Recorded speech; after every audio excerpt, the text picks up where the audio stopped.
All right, we're going to go into our next media availability for Sunday's Quicken Loans Race for Heroes 500 here at Phoenix International Raceway. Joined by Joey Logano, driver of the number 22 Pennzoil Ford. Joey, you're on quite a roll here at Phoenix. You've got 4 straight top 10 finishes. You haven't qualified worse than 5th in any of those 4 races. What's it going to take to kind of take the next step and get that win here at a crucial race with Homestead 1 week away? We're going to have to go faster than the last 4 times we're here. In this point of our season, obviously it's no secret. It's not about a top 10 here. It's about a win and nothing less. And, so I feel like after practice, our car is decent. I felt like in qualifying trim we were okay. I didn't feel like we were lights out fast by no means, but I think we got a few changes we can make to our car, make it a little bit better for qualifying here. And obviously the track's going through a little transition right now. So I don't know. We'll see what happens when we get out there and ready to go. All right. We'll go ahead and open the floor to questions. Please raise your hand if you have a question. State your name and affiliation. We'll start in the back. Hi, Joey. David Swope, ESPN Radio Albuquerque.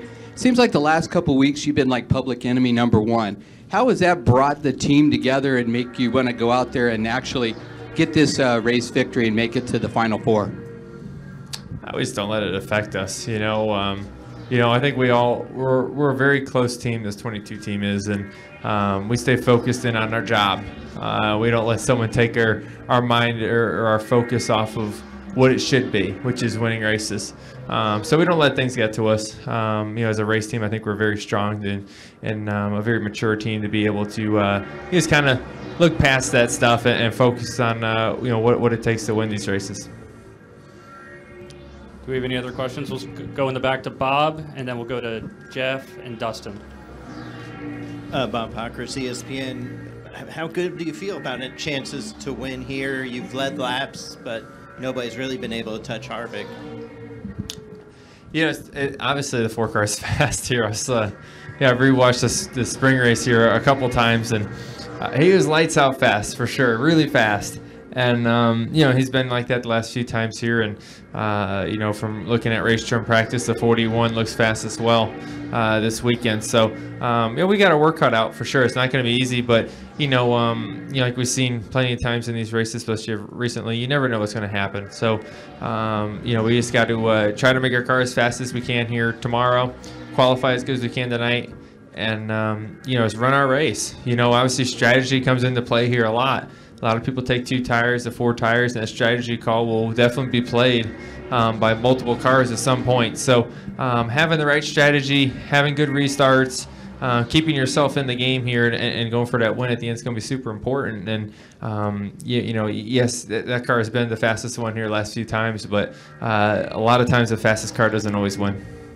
We'll go Jeff, Dustin, Dave. Jeff Gluck, USA Today. I know you said as a team you're trying to stay focused and kind of block out everything that's been going on, but for you personally, has it been tough at all to deal with everything, all the reaction just seeming to be in this storm and the fans and all that stuff? Is it hard on you personally? No, it really hasn't. I get a kick out of it because even last night I was laughing with Brittany. I posted a picture on Instagram, and then all the comments come up on my phone, and we were watching a movie, and I'm looking at my phone, and in like every comment, there's a lot of good ones. Don't get me wrong. There's a lot of really nice, and I have great fans, awesome fans. But then there's a few that just come up, and I just start laughing because they're so creative, I'm like, wow, I didn't know I sucked on so many different levels. It was interesting to me. So I don't know. Maybe I'm just the type of guy that laughs at everything, and I have fun with life, and I don't regret living that way. And I don't know. I use it as motivation. I try to use everything. And try to spin it into something positive. Is something I've done in my life, especially recently, is spin things into a positive and try to look at the bright side of things. And I think it really helps my attitude. I think it helps us as a race team because attitudes are contagious. A bad attitude is just as contagious as a good attitude. So I think making sure your head's in the right spot, and I think helps keep the rest of the team motivated and thinking positively as we should. Dustin? Dustin Long, NBC Sports. Obviously, NASCAR's got a track record of altering the chase every 3 or 4 years, and so they're probably due in another year or two. Would it make sense to for NASCAR to come up with something where maybe there's a fifth driver at Homestead, and it would be the driver who scores the most points that's not yet qualified, to prevent something that potentially has happened to you or could happen to somebody else, or even something as simple as a tire issue or something like that. Would that make sense, or what would be the argument against that? I mean, I think 5's too much, in all honesty. I think 4 is a lot, because I don't know. I mean, it comes down to one race for a champion against 4 cars. A lot of times in other sports, you see it come down to 2 teams, right? Not 4 teams. So I think adding another one would be kind of weird and kind of odd. I don't know. I mean, it seems to be, seems to be working. It's if I was to change something, maybe I would add bonus points for winning a race during the chase into the next round, like we do during the regular season. So then wins are worth something. They get you to the next round. That's the bonus. Yeah, but if you don't need to win, then what's the win do for you? You know what I mean? So it doesn't help you in the next round. I think that it would be interesting to have the bonus points that we do throughout the rest of this season. If I was to change something, maybe that's what I would say. But I think what NASCAR wants is a great race, high pressure eliminations. They got that, they got that stress out there. They got, and I think the fans got that. The fans want some excitement. I think it adds a lot of excitement. I don't think it's a bad system at all. It's just you got to have a great chase. You know what I mean? Right now, if it was the old chase with 10 races, we wouldn't be out of it right now by no means, but we're not out of it right now either. When having 2 bad races in the chase when it was the old chase, you'd be pretty much out of it anyway. You know what I mean? So for us, right now it's not necessarily a bad thing. We can definitely have a shot to redeem ourselves here and be racing for a championship at Homestead. That's where our mind is with it. And as far as changing it, that's over my head. I tell you what, I'm just a race car driver. I'm gonna stick with that one. Dave Coleman, Milwaukee Journal-Sentinel. Sorry, there's fans who will never accept the chase, old school fans. There are always people looking for conspiracies and whatnot. At a time when you got guys wrecking on purpose and guys accusing other people of wrecking on purpose, you got the possibility of teammates affecting who gets into the next round or whatever. How do you convince people that, first and foremost, this is racing. This isn't about people gaming the system. Or can you convince them of that? Well, I think we've seen, NASCAR obviously take actions and trying to control some of that, which I think is, much needed. But at the same time,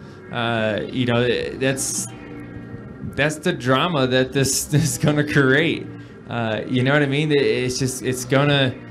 You got to have game plans for certain situations and what's going to happen on the racetrack, and how you're going to race the race. Because there's just so much on the line. You know what I mean? And you got to know what everyone's scenario is. You got to know what obviously we know what Jeff's situation is, but you got to know what the top 8 cars, what they have to do. And when you're racing around them, you got to know that in your mind of what's going on and how they're going to race you. So it's just a lot to take in as a race car driver and have that game plan for on who you're going to race and how you're going to race them and what you're going to do in situations. You got to have all that worked out in your mind, which just adds another element to the game, right? It just adds more to it. It's part of it. Like I said, it's a level playing field. You know what I mean? It is interesting. It's different because you look at some of the cars that are that make it to the final round, may not have the most wins or may not have the most top 5s. You look at Jimmy Johnson.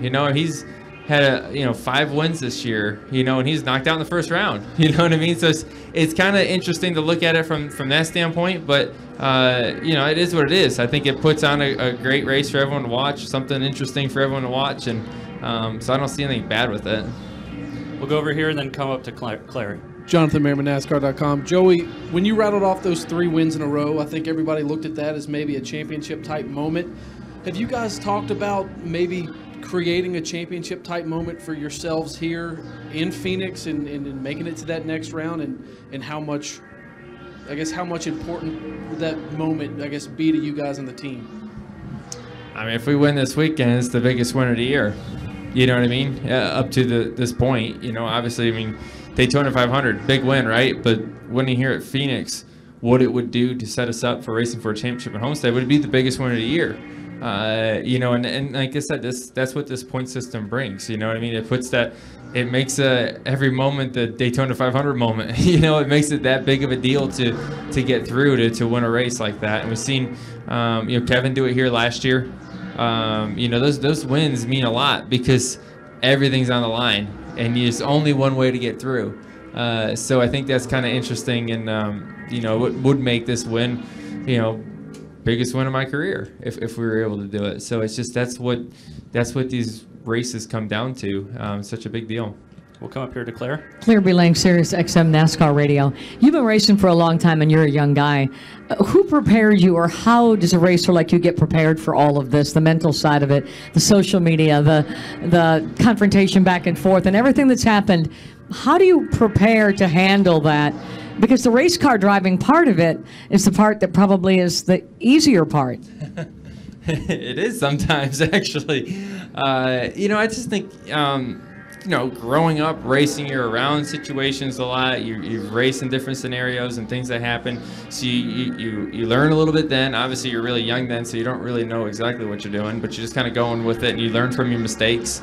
That's really the biggest thing, is you keep learning from what you do every day. As long as you can lay down and say, hey, I learned this today, and I want to handle a situation like this next time, and I want to do this, and I want to do this. And then stay like I was saying, stay true to yourself, stay true to your character that you want to present, and be yourself with it, and sometimes it's not easy to do that. I'm not gonna lie and say it's easy, but I think as I've gotten older and more experienced in this sport, I've learned, I feel like, some of the right and wrong ways of doing things, and it's part of life. You know what I mean? You do that whether you're in a race car or in the media center or wherever you're at. It's just part of life. You live and learn. We'll go back here to Bob. I have a couple more. The first is the fact that you look at your phone while you're watching a movie with your wife. Does that show that you're totally fearless of anything? That what? I'm sorry, I couldn't hear you. That you're fearless?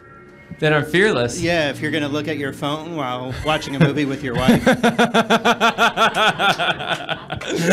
No, because we both laugh at it. So we have a lot of fun. We have a good time laughing at things, and we were watching Planes, Trains, and Automobiles last night, and it was actually ironic. It's a funny story because our plane broke on the way out. Well, actually not on the way out. We never got to Charlotte, the team plane, to pick us up. So half the team, some of them flew commercial and got here last night. Some of them had to fly to San Francisco and lay over overnight and come here. Some of them went to LA and laid over overnight. And I bummed a ride with Junior, so that was awesome. And so we flew up this morning. So it was just a really weird night. And then we were watching that movie, and I thought, this is kind of ironic. We're watching this movie, so it's kind of funny, just some of the travel issues that you can have sometimes. And is it daunting when you know you have to win is your only option, or is it more like, it's so hard to win that it's almost like almost like rolling the dice, but not totally? I don't feel like it's rolling the dice. In my mind, and I believe in my team's mind, that we look at it and say, hey, the last time we didn't have an issue in a race, the last 3 times we didn't have an issue in a race, we won. That makes us feel pretty good. That makes us pretty confident about what we can do together. So really, we don't change what we do. We obviously, like I said, we know our situation, what we have to do, but we don't change what we do every weekend because, like I was saying, we know the recipe to go out there and win. And we'll finish up here with Lee. Lee Spencer, Motorsport.com. I'm curious, did Junior give you any advice how to handle the adversity? Because I asked Kurt Busch a few weeks back. He was a young kid like you that had a lot of success early, won the championship really early in his career. And I mean, it was almost too painful for him to even talk about, what that had been like. And you seem to let a lot of it roll off your back. But just curious, Junior and his popularity, did it come up? Did he, talk to you or give you advice about anything?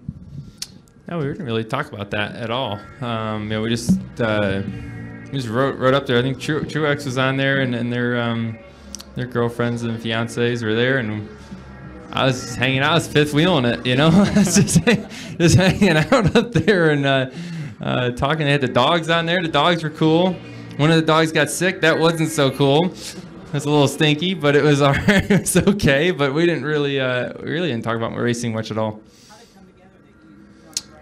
I guess Travis Geisler, he was on the move yesterday, trying to figure out logistics for everyone, which is really challenging when you have to be here at 7 o'clock in the morning, when the garage opens, and how you get everyone here, and commercial flights, and some of them are booked, and a lot of the other planes that were coming out here already left. It was a really tough situation for him. So I think he must have talked to Dale's pilots at some point or something. I don't really know how it all came together.